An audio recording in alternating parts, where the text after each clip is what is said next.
어제 하루 코로나19 신규 확진자가 5,037명 발생하면서 확진자가 전날보다 더 줄었습니다.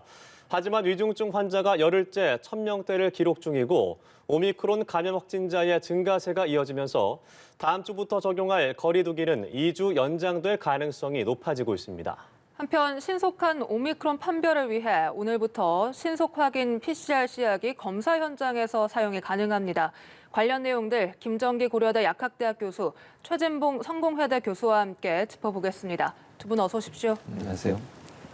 네, 우리가 가장 주의 깊게 봐야 되는 20개 확진자 수가 나왔습니다. 이틀째 5,000명대를 기록하고 있는데 주간 신규 확진자 규모는 감소세로 돌아섰다 이렇게 판단을 해도 될까요? 네, 그렇습니다. 지금 방역당국에서 밝히고 있는 바에 따르면 12월 3주차의 주간 일평균 확진자 수가 6,800명대였거든요. 근데 12월 넷째 주 같은 경우에는 6,100명대 이렇게 한 700명 이상 감소를 하는 경향성을 보이고 있습니다. 그리고 그 같은 동일한 요일 대비 비교를 하더라도 지난주 목요일 같은 경우에 6,900명대 신규 확진자를 보였거든요. 그거에 비해서 오늘 같은 경우에는 5,000명대 초반을 보이고 있기 때문에 네. 거의 2,000명 가까운 1,900명 정도의 신규 확진자 감소의 규모를 보이고 있다 이렇게 보시면 될 것 같습니다. 그래서 전체적인 경향성을 보면은 최근에 이제 급격하게 우리가 사회적 거리 두기를 재도입하면서 이 어떤 확산세가 급격하게 감소하고 있다라고 보고 있는데 말씀드린 것처럼 지금 5,000명대 신규 확진자 평일 기준으로 나오고 있습니다만 이 수치가 결코 작은 게 아니거든요. 네. 그러니까 한때 우리가 한 3주 정도 가까이 7,000명대 신규 확진자를 보이다 보니까 5,000명 하면 상당히 많이 감소했다, 안정화됐다 이렇게 착시 현상이 일어날 수 있는데 지금도 네. 여전히 확진자 규모는 상당히 크다 이렇게 보시면 될 것 같고 현재 우리가 병상 확보 최근에 이제 부족 문제가 많이 있었는데 이 부분을 해결하기 위해서 병상 확보를 많이 하면서 지금은 중환자 병상 가동률이 한 75% 정도 안팎을 보이고 있거든요. 이 정도 수치가 현 우리 시스템, 의료 시스템에서 감당할 수 있는 범위다라고 보시면 될 것 같고 신규 확진자 규모 측면에서도 제가 보기에는 5,000명 정도가 감당이 가능하다. 그러니까 지난주처럼 한 7,000명대 신규 확진자가 다시 이상 나오게 되면 상당히 의료 시스템에 이제 부담을 주게 되면서 감당하기가 어려운 상황이 발생을 한다 이렇게 생각을 하고 있습니다. 그렇기 때문에 내일 그 거리두기 조정안이 발표될 텐데 아무래도 적어도 한 차례 이상 이제 연장이 될 가능성이 상당히 높다. 그렇지 않을 경우에 일정 부분 또 방역 조치가 완화를 하게 되면 감소세가 다시 증가하는 상황으로 바뀔 수가 있다라고 생각을 하고 있습니다. 네. 다만 이 위중증 환자 수는 열흘째 1,000명대 그리고 사망자 수도 어제보다 2배나 급증을 했습니다. 네. 이 추이는 어떻게 보세요? 그러니까 일단 위중증 환자나 사망자 수는 조금 더 시간이 걸려요. 왜냐하면 네. 확진자 수가 줄어들고 나서 그 여파를 받아서 결국 이제 줄어드는 경우이니까 지금 현재로 봐서는 환자 수 증가는 있을 수밖에 없는 상황이다. 즉 7,000명 이렇게 나왔을 때 있었던 그 여파가 계속되고 있는 거라고 보이는 것 같고요. 다만 이제 조금씩 줄고 있어서 지금 감염 재생산 지수도 1 이하로 좀 떨어졌다고 밝히고 있거든요. 네. 그렇다고 하면 확진자 수는 더 줄어들 가능성은 여지는 있습니다. 물론 더 주의해야 되겠죠. 그래서 이제 아까 김정인 교수 말씀하신 것처럼 2주 정도 연장할 가능성이 저도 높다고 보는데 그래야 확진자를 확 잡아야 지금 말씀한 중증 환자라든지 사망 수를 더 떨어뜨릴 수가 있어요. 그러니까 이게 결국은 확진자 수를 줄이는 것이 기본적으로 중증 환자나 사망자 수를 줄일 수 있는 중요한 요인이 되기 때문에 그런 점에서 뭔가 불편이 있더라도 한 번 더 연장하는 게 저 개인적으로 맞다고 생각을 하고요. 그런 여파가 계속되면 앞으로는 좀 더 줄어들 가능성이 저는 있다고 봅니다. 그래서 지금 현재 병상 가동률 같은 경우도 많이 좀 좋아지고 있잖아요. 완전히 네. 제가 좋아졌다고 말씀드릴 수는 없지만 좋아지는 상황이기 때문에 이런 여러 가지 상황을 종합적으로 보면 결국 사회적 거리두기가 확진자 수를 줄였고 그 확진자 수를 줄인 것이 중증화율이나 아니면 사망자를 줄이는 쪽으로 갈 가능성을 보여주고 있다고 볼 수 있을 것 같습니다. 네. 이 말씀하신 것처럼 중증 병상 가동률이 39일 만에 80% 아래로 떨어졌고 이 병상 대기자도 현재 0명인 것은 좀 숨통이 트였다 이렇게 의료인 시각에서 판단을 하십니까? 숨통이 트였다. 코로나19 상황만 보면 그렇죠. 근데 이 병상, 최근에 확보한 병상들이 그러니까 코로나19가 아닌 일반 질환이나 질병 환자들이 사용하고 있는 병상을 빼서 사용을 하고 있는 부분이거든요. 그렇게 되면 다른 질병이나 질환에 대한 의료 서비스가 어느 정도 낮아질 수가 있다 이렇게는 보고 있습니다. 그래서 이게 복합적으로 종합적으로 판단을 해야 되는데 어쨌든 코로나19 상황에서는 약간 숨통이 트였지만 다른 질병 질환에 대해서는 오히려 의료 서비스의 질이 낮아질 수 있고 적절한 치료를 못 받는 경우가 분명히 발생을 한다 이렇게는 보고 있습니다. 따라서 지금보다는 위중증 환자 관리가 더 필요하다. 그래서 앞으로도 추가적인 병상 확보는 필요한데 이 부분이 계속 기존의 병상을 계속 사용하는 대체해서 사용하는 방안으로는 이게 임시방편밖에 안 되기 때문에 근본적인 어떤 개선 방법 그리고 의료진들의 확보들도 상당히 중요하다 이렇게는 보고 있고 향후에 이제 오미크론이 현재는 우리나라에서 1.8%대의 검출률을 보이고 있는데 네. 속도가 해외 사례를 보면 한 2주 정도 후면 우세종화 되거든요. 근데 예. 우리나라 같은 경우에 지금 방역 조치가 어느 정도는 다른 나라보다는 강화돼 있는 상태이다 보니까 이 속도는 조금 늦어질 거다라고는 보고 있는데 아무래도 앞으로 한 달 정도면 우세종화 될 거고 그렇게 되면 입원 환자가 늘어날 가능성이 상당히 많거든요. 그래서 지금 병상 확보 어느 정도 숨통이 트였다는 부분에 대해서 만족을 하면 안 되고 네. 추가적으로 앞으로의 오미크론 상황에 대해서 대비책을 마련해야 된다. 우리가 벌어놓은 시간을 잘 활용을 해야 된다. 이렇게는 보고 있습니다. 네, 이 오미크론 변이에 대해 말씀을 하셔서 상황이 나아지고는 있지만 안심할 수 없는 것이 오미크론 변이 때문이다라고 볼 수 있을 것 같습니다. 어제 오미크론 확진자가 67명 발생하면서 우리나라에 총 625명이 확진자가 발생했는데 군부대에서도 공식적으로 첫 확진자가 확인되기도 했고요. 현재 오미크론 확산세는 어떻게 좀 진단하십니까?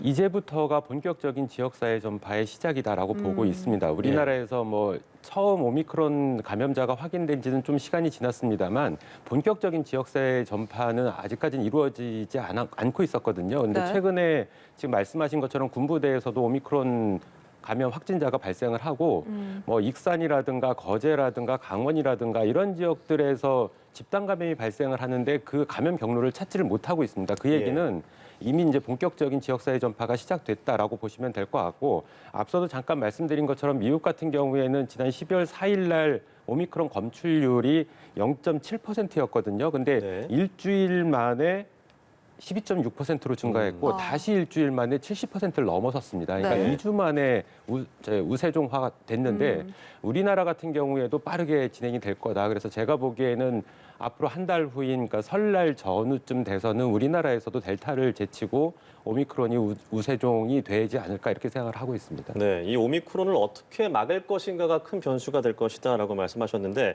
오미크론 확진자 10명 중 6명이 해외 입국자라는 것이 확인이 됐습니다. 그래서 정부가 이 아프리카 11개국에 대해서 입국 금지를 조치를 연장을 했잖아요. 네, 맞습니다. 근데 아프리카뿐만 아니라 다른 나라도 확진하고 있는 상황에서 이런 국가를 좀 늘려야 되지 않느냐 이런 얘기가 있는데 어떻게 보십니까? 뭐 그렇게 검토가 필요하다고 봐요. 지금 말씀하신 것처럼 현재 아프리카 11개국의 입국 금지를 4주 연장을 했습니다. 이게 이제 예. 2월 3일까지 연장이 되는 건데 이게 이제 다른 나라도 말씀하신 것처럼 이제 오미크론이 주가 되고 이렇게 되면 다른 나라에 입국하는 것도 일정 부분 검토가 필요한 부분이 분명히 있습니다. 왜냐하면 이 오미크론이 물론 오미크론이 우리가 완전히 막을 수 있는 상황은 아니라고 봐요. 그러나 최소화해서 가능한 오미크론 확산을 좀 지체시켜서 우리가 대응할 수 있는 시간을 벌여야 되거든요. 그러니까 뭐 예를 들면 접종을 한다거나 아니면 3차 접종을 좀 늘려서 오미크론에 대응할 수 있는 그런 체계를 갖추는 게 필요해요. 뭐 김정인 교수님 얘기했지만 지역사회 전파가 될 가능성도 우리도 있거든요. 지금 현재는.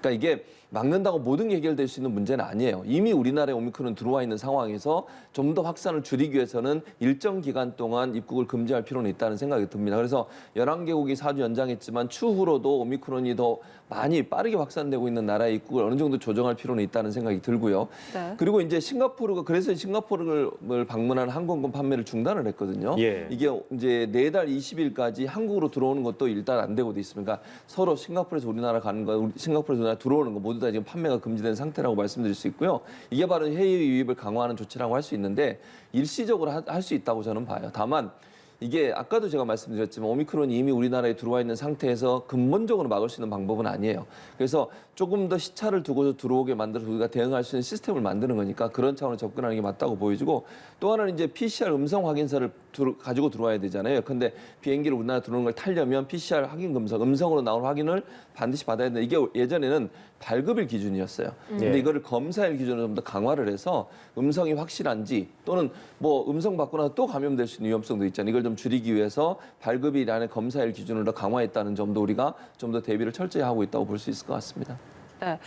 그리고 오늘부터 오미크론 신속 확인 PCR이 도입이 됩니다. 그런데 이 신속 확인 이 시약이 스텔스 오미크론 포함해서 모두 5개 변이를 검출할 수 있다고 하더라고요. 어떤 시약입니까?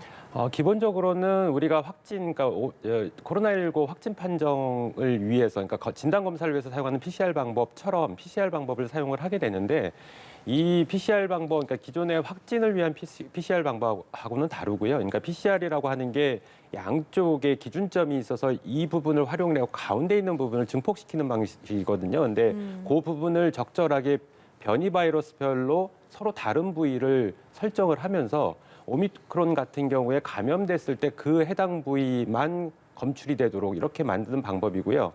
기존 코로나19, 그러니까 비변이 바이러스뿐만 아니라 이제 다양한 종류의 기존의 알파, 베타, 감마, 델타 이 변이 바이러스에 대해도 특이적인 해당 부위가 있거든요. 네. 그 부위를 선별을 해서 선별 검사를 진행한다 이렇게 보시면 될 것 같습니다. 네. 그러면 이 PCR 시약이 도입이 되면 앞서서도 미국에서 2주 사이에 오미크론 확진자가 14배 폭증했다고 말씀을 해주셨는데 우리나라도 그렇게 폭증할 가능성이 있는 거겠네요? 그렇죠. 지금 일단 검사하고 있는 게 굉장히 제한적으로 검사를 하고 있습니다. 보통 지금까지는 한 3일에서 5일 정도가 걸렸거든요. 네.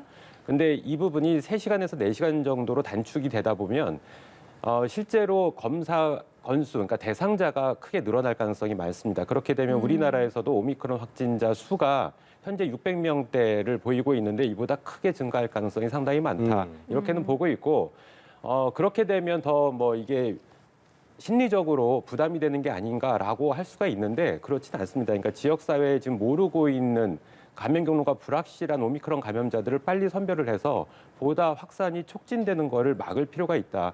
앞서 최진봉 교수님 말씀하신 것처럼 우리가 이 본격적인, 그러니까 우점화되는 부분을 시점을 지연을 시키면서 우리가 대응할 수 있는 시간을 벌일 필요가 있거든요. 그런 의미에서는 상당히 의미가 있다라고 생각을 하고 있는데 일단 이러한 선별 검사 같은 경우가 향후에 이제 우점화됐을 때는 크게 의미는 없다라고는 보고 있습니다.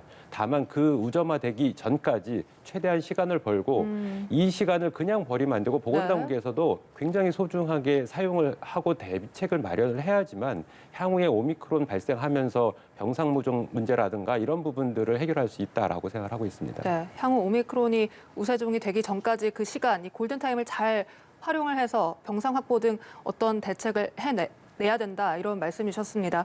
그런데 이 오미크론에 대해서 이 영국 전문가들은 1년 전 코로나와 같지 않다 이렇게 주장을 하는가 하면 또 미국 보건당국은 확진자가 그만큼 증가하면 그건 의미가 없다 이렇게 말을 하곤 합니다. 어떤 식으로 좀 판단을 해야 될까요? 그러니까 오미크론 같은 경우에는 좀 이 WHO는 이런 얘기까지 했어요. 이게 선진국들이 사실 이제 백신 문제를 또 꺼냈거든요. 백신을 자국의 3차 접종이나 부스터샷 사용하다 보니까 이제 좀 후진국이나 이런 데, 아프리카나 이런 데 보급이 안 되다 보니 이게 막을 수 없는 상황이 된 거 아니냐. 이런 점에서 본다고 하면 부스터샷보다는 나눠주는 게 더 필요하다고 주장을 하고 있는 것이고 또 하나 우려하는 것은 오미크론이 우세종이 되면 전파력이 훨씬 더 빨라지기 때문에 이제 아까도 말씀드렸지만 전파력이 빨라져서 확진자가 많아지면 중증화율이나 사망률로 갈 가능성이 높아질 수밖에 없어요. 왜냐하면 기저전을 갖고 있거나 원래 몸이 약한 분들 같은 경우에는 이게 건강한 사람한테 별 이상 증상이 없고 또 오미크론이 다른 변이에 대해서는 증상 자체의 중증화율은 좀 떨어진다는 그런 분석이 있긴 합니다만 그럼에도 불구하고 기저질환자에게는 이게 치명적일 수 있는 거거든요. 이런 부분들을 막기 위해서는 확진자 수를 줄이는 게 가장 중요하고 그러기 위해서는 전 세계가 함께 대응하는 게 필요한 게 WHO의 주장이고 다만 이제 유럽 같은 나라들도 대부분 보면 영국은 사실 지금 엄청나게 많이 나오고 있고 수만 명씩 나오고 있는데 확진자가 그럼에도 불구하고 내년까지, 그러니까 올해 말까지 이번 주까지는 전혀 방역 대책 바꾸지 않겠다. 즉 사회적 거리두기 강화 안 하겠다고 얘기를 하고 있어요. 물론 프랑스는 약간 바꾸고 있습니다. 그러니까 나라마다 각각 다르게 대응하고 있는데 그 분석 자체가 결국은 오미크론이 갖고 있는 중증화율이나 아니면 전파력은 높지만 별로 그렇게 중증화로 갈 가능성은 낮다고 하는 판단 때문에 그런 것 같아요. 근데 문제는 뭐냐면 이게 전 세계적으로 확산되는 속도가 함께 조절이 안 되면 한 나라의 확산이 다른 나라로 전파될 가능성은 충분히 예견해 볼 수 있는 거잖아요. 국경을 완전히 봉쇄할 수 없는 상황이라고 하면 유럽의 전파가 이렇게 높은 것도 결국은 저는 개인적으로 유럽이 자유롭게 왕래가 가능한 나라의 어떤 구조, 그런 구조를 갖고 있기 때문이라고 생각이 되는데 이게 과연 한 나라의 어떤 하나의 정책 또 다른 나라는 그걸 시행하지 않는 정책에 차이가 있게 되면 결국 오미크론 확산이 더 강화될 수 있어서 이런 부분들을 좀 국제적으로 함께 공조하면서 대응할 수 있는 방안들을 마련하는 것도 필요하다고 생각을 합니다. 네, 이렇게 각국이 상황에 다르게 이게 거리두기를 하고 있다라고 말씀해 주셨는데 우리나라도 1월 2일까지가 일단은 이 강화된 거리두기 조치 시행 일자입니다. 교수님께서 앞서서 이미 이 연장을 해야 된다 이렇게 말씀하셨지만 세부적으로는 좀 조정이 필요하다는 목소리도 있어서 뭐 영업 시간이나 이 업종별로 좀 세부적으로 조정이 될까요? 지금 논의되고 있는 걸로는 일정 부분 그 방역 조치가 약간 조정이 될 거다라고는 얘기가 나오고 있는데 네. 제가 예. 보기에는 글쎄요, 그건 내일 발표가 돼야지 어느 부분에 있어서 방역 조치가 완화되는지를 볼 수가 있는데 큰 틀에서는 지금과 같이 지난 우리가 2주 가까이 시행해 온 이 사회적 거리두기가 그대로 연장될 가능성이 상당히 높다라고 보고 있고 뭐 일정 부분 업종별로 변화가 있을 것 같기도 하고 시간별로도 약간 변화가 있을 것 같긴 하거든요. 근데 큰 틀에서는 지금과 동일할 거다라고 보시는 게 맞을 것 같습니다. 네. 자, 어제 당정 협의도 열었지만 사실 이 코로나19 피해 보상과 관련해서 아직 확실하게 결정된 건 없는 상황이잖아요. 이 보상 규모나 시기, 대상 모두 확실하지 않다 보니까 자영업자들은 참 답답함을 호소하고 있는 상황입니다. 차라리 영업 시간을 늘려달라 이렇게 하고 있는데 어떻게 좀 해야 될 것 같습니다. 그러니까 지금 말씀하신 그대로예요. 그러니까 이게 사실은 당정 같은 경우에 특히 정부가 조금 부정적이에요. 그러니까 저 민주당, 더불어민주당은 가능한 한 이걸 손실보상 좀 늘려주고 또 하나는 현재 간접적인 피해를 당하는 분들이 있거든요. 그러니까 지금 예. 현재 보상에 들어간 손실보상법에 들어가 있는 부분은 직접적으로 영업 제한을 받거나 시간 제한을 받는 분들 이런 분들에 대해서는 보상이 가능해요.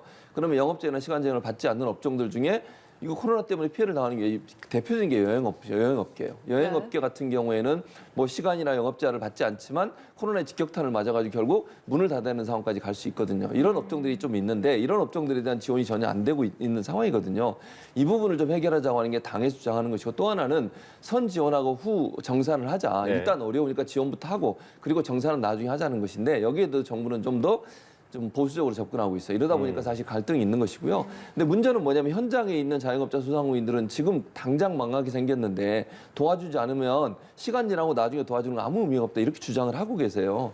그래서 이 갈등의 요소를 어떻게 봉합할 거냐의 문제라고 저는 보는데 일단 저는 당이 요청하는 부분에 정부가 조금 더 적극적으로 반응할 필요가 있다는 생각이 듭니다.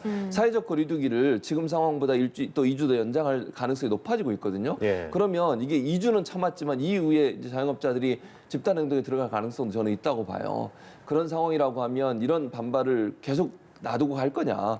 또 자영업자 소상공인들의 자발적인 동참이 없으면 사실은 이런 사회적 거리도 효과를 내기가 어려운 부분이 있거든요. 그래서 정부가 좀 더 적극적으로 이 문제를 해결하기 위한 노력을 해야 된다. 수단과 방법을 가리지 않고 물론 100만 원씩 이번에 한 번에 지원을 했습니다만 네. 그 돈으로는 해결이 안 돼요. 그런 차원이라면 정부가 좀 더 적극적으로 대응할 수 있는 방안을 만드는 게 저는 필요하다고 봅니다. 네, 이런 부작용에 따라서 이 강화된 상황에서 피해가 큰 어떤 자영업자들이 24시간 영업하는 어떤 반발하는 상황이 나오기도 하고 있고 미접종자를 거부하는 식당들이 늘면서 미접종자 거부 식당을 확인할 수 있는 지도가 나오기도 했습니다. 이런 어떤 갈등의 확산, 이런 부작용은 어떻게 좀 막아야겠습니까? 그러니까 이게 사실은 이제 아까 제가 말씀드린 거 연장선상에 있다고 볼 수 있을 것 같은데 예. 지금 말씀하신 것처럼 이제 10억 원 적자가 났다고는 인천의 대형 카페는 24시간 영업을 선언했고요. 네. 또 경찰은 여기에 대해서 압수수색을 했다, 뭐 하겠다 이렇게까지 얘기했어요. 그러니까 저는 이게 갈등 요소로 가는 것이 과연 바람직한가 하는 부분에 대해서 의문을 제기하는 것입니다. 물론 정부가 여러 가지 문제점 때문에 제가 문제점이라고 얘기하는 것은 예산 문제도 있을 것이고요. 집행하는 과정에 어떤 절차적 문제도 있을 겁니다. 분명히. 그게 없다고 볼 수는 없어요. 다만 이런 절차적 문제나 예산 문제를 가능한 한 해결할 수 있는 방안을 찾으려는 노력을 해야 된다는 거죠. 네. 자영업자 소상공인들을 설득하는 방법도 그런 노력의 부분이 있을 때 설득이 되는 겁니다. 이게 예산이 좀 부족해서 저희가 노력해서 빨리 가져오겠습니다든지 절차를 좀 짧게 하겠으니 조금만 기다려 달라든지 이런 정도의 어떤 액션이 있어야 되는데 원칙론만 내세우면서 할 수 없다고 얘기해버리면 자영업자 소상공인들은 어떻게 하라는 것인지 이런 그 갈등의 요소가 증폭될 수 있거든요. 그런 차원에서 본다고 하면 정부가 이런 부분들을 좀 더 강화해야 되고 또 지금 말씀하신 것처럼 이게 미접종자 거부 식당 지도까지 나오고 있고요. 네. 물론 이용하는 분들 입장에서는 본인들의 건강과 안전을 위해서 그걸 적극적으로 활용할 수 있겠죠. 또는 향후 불매운동까지 예고하고 있다고 하는 것은 뭐냐면 이게 만약에 24시간 영업하고 또는 뭐 미접종자를 그냥 받고 이런 부분들이 발견돼서 그게 지도화되고 앱으로 막 다 나눠주고 이렇게 되면 어떻게 되겠습니까? 사회적 갈등이 일어날 수 있는 중요한 요소가 돼요. 이렇게 예. 되는 것이 과연 코로나19를 대응하는 일관된 정책과 일관된 참여가 가장 중요한 게 코로나 대응 아니겠습니까? 그런 부분이 무너질 수 있다는 거. 이 갈등 조정도 저는 정부가 나서서 해야 될 필요가 있다. 그런 점에 있어서는 정부가 제가 아까도 말씀드렸지만 어려움이 있어도 적극적으로 대응하려는 자세를 보이는 게 필요하다고 봅니다. 네, 어제 당정 협의에서는 이 소상공인 지원뿐만 아니라 4차 백신 접종, 먹는 치료제, 병상 확보 등에 대한 예산 증액 논의도 있었습니다. 교수님께서 보셨을 때 현장에서는 어떤 분야에 대한 이 재원 증액이 이루어져야 된다고 생각을 하십니까? 일단 가장 중요한 부분이 의료 현장에서는 병상 확보 문제이겠죠. 그러니까 병상 확보뿐만 아니라 이제 의료진을 추가적으로 확보하는 방안들이 가장 필요하다라는 목소리를 내고 있고 네. 코로나19라고 하는 감염병 전반적인 측면에서 보면 앞서 말씀드린 병상 확보뿐만 아니라 경구용 치료제의 물량 확보 부분도 상당히 중요합니다. 그래야지만 앞으로 오미크론이 우점화됐을 때 이 부분에 대한 대응이 가능할 거다. 그리고 지금처럼 사회적 거리두기를 계속 지속하는 게 아니라 어느 시점에 코로나19 상황이 안정화되면 다시 단계적 일상 회복을 시행할 가능성이 높거든요. 네. 그러기 위해서는 경구용 치료제가 반드시 필요하다라고는 보고 있습니다. 더불어서 오미크론이 확산됐을 때 지금 오미크론에 대해서 이제 추가 접종을 3차 접종을 하게 되면 원래는 2차 접종까지 마무리를 했을 때에는 오미크론에 대한 효능이 40% 미만으로 떨어지게 되거든요. 근데 추가 접종 시에 70%대로 다시 회복을 한다라고 하고 있는데 원래 당초의 효능은 한 90%대를 보이고 있습니다. 그러니까 그거에 못 미친다는 얘기는 효능이 오미크론에 대해서 백신 추가 접종을 해도 충분히 나오지는 않는다라고는 보고 있거든요. 그 얘기는 항체 지속 기간이 짧아지게 되면서 이번에 문제가 됐던 것처럼 돌파 감염이 또 발생할 가능성이 상당히 높다. 그래서 제가 보기에는 오미크론에 대해서 추가 접종을 하는 방법이 물론 지금 당장은 효과를 어느 정도 보일 수 있지만 굉장히 단기간에 또 효과를 상실할 가능성이 높다. 그래서 아마 4차 접종도 일정 부분 특히 고연령층이라든가 기저질환자들에 대해서는 필요할 수도 있다라고 생각을 하고 있습니다. 그래서 지금 현재 보건당국이 확보하고 있는 건 3차 접종분 정도를 확보를 하고 있는데 추가적으로 일정 부분의 4차 접종 양도 확보가 필요하다. 그래서 이런 부분들에 대한 어떤 재정 확보는 반드시 필요하다라고는 보고 있습니다. 네.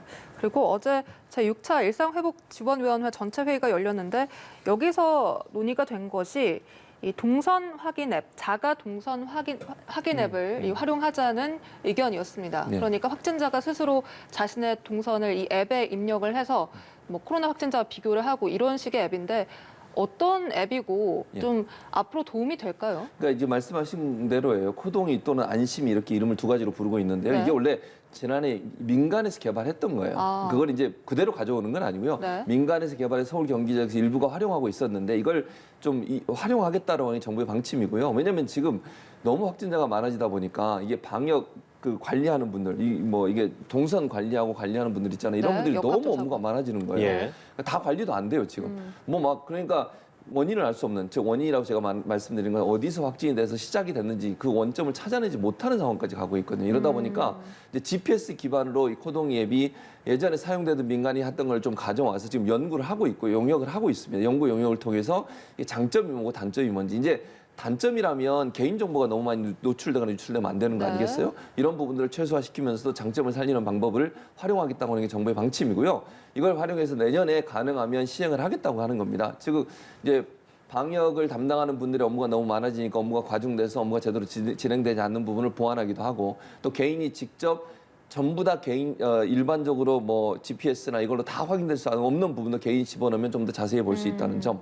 그리고 이제 말씀하신 것처럼 자기가 개인이 어디 갔다는 걸 입력해 놓으면 확진자가 발생하면 그 확진자가 갔던 동선과 겹치는 경우가 있잖아요. 네. 그러면 알려주는 거예요. 아. 띵동해서 자 확진자가 다녀간 곳과 겹치는 장소가 있으니 가능하면 빠른 시간 안에 가서 PCR 검사를 받아주세요라고 그렇게 알려주는 검사 대상을 알려주는 역할이 주 역할이라고 볼 수 있겠습니다. 네, 그렇게 되면 좀 확진자를 빨리 찾아내는 데 도움이 될 것이라고 보여지는데 이 먹는 코로나19 치료제에 대한 얘기도 좀 해보겠습니다.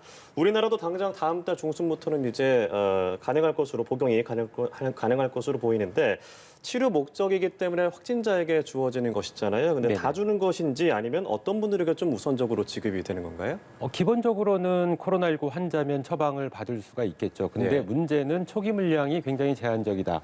그리고 현재 머크의 경구용 치료제인 몰누피라비드 같은 경우에는 24만 명분 정도가 구매가 돼 있는데 아직 허가가 되지 네. 않았거든요. 그리고 향후에 허가될지도 의문입니다. 근데 지금 화이자의 경구용 치료제인 팍스로비드 같은 경우에는 기존에 7만 명분을 구매를 했다가 추가적으로 구매를 하면서 지금 36만 명 정도 분이 계약 체결이 됐다라고 알려져 있고 네. 추가적으로 한 40만 명분을 더 할 거다 이렇게 얘기를 하고 있거든요. 근데 네. 이 물량이 선구매 확정된 물량도 한꺼번에 들어오는 게 아니고 순차적으로 들어올 겁니다. 그러니까 굉장히 제한적인 물량이다. 그러면 이 부분을 어떻게 모든 코로나19 환자가 아니라 누구를 먼저 처방전을 줄 것이냐라고 하는 부분이 관건이고요. 아무래도 제가 보기에는 향후에 고위험, 그러니까 흔히 얘기하는 고위험군에 해당되는 분들, 향후에 위중증으로 발전할 가능성이 높은 분들 위주로 해서 처방전이 나갈 가능성이 상당히 높다라고 생각을 하고 있는데 이 부분에 대해서 또 국민들께서 또 불만을 표시할 가능성도 있습니다. 나도 코로나19 환자인데 왜 나에게는 처방전을 안 주느냐라고 할 수가 있거든요. 그래서 사전에 이제 지금 1월 중순경이면 국내에 도입될 걸로 보고 있는데 그 전에 이 처방전이 발급될 대상자들 우선순위가 정해져야 된다. 그래야지 사회적 갈등을 최소화시킬 수 있다라고는 생각을 하고 있습니다. 네, 알겠습니다. 지금까지 김정기 고려대 약학대학 교수, 최진봉 성공회대 교수와 이야기 나눠봤습니다. 오늘 말씀 고맙습니다. 네, 고맙습니다.